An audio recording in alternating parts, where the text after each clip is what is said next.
আসসালামু আলাইকুম। তো আপনাদের কাছে আরেকটা ভিডিও দেখাইতেছি।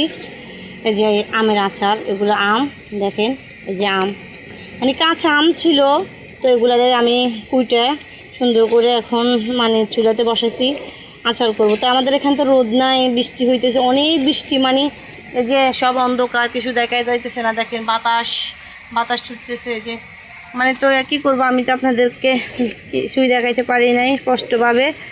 তো যাই হোক, এখন আচারগুলো করব।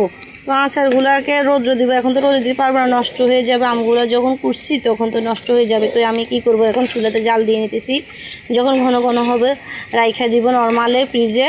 তো রোদ উঠলে এগুলোকে আমি রোদে দিব। তো আসলে যদি কীরকম হয়, মানে আচারটা কার কার পছন্দ, লেপটানো আচার, আমরা লেপটানো আচার বলি, কে কী বলেন জানি না, বাসা শহরের বাসায় কী বলে আমি সেটাও জানি না। তো আমরা লেপটানো আচারে বলি। তো এখানে আমি চিনি দিছি, আর হলুদের গুঁড়া, মরিচের গুঁড়া, লবণ, এগুলো দিয়ে করতেছি। এগুলো ঘন ঘন হলে আমি নামিয়ে রাখবো।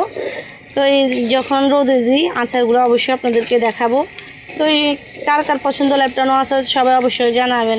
সবাই ভালো থাকবেন, সুস্থ থাকবেন।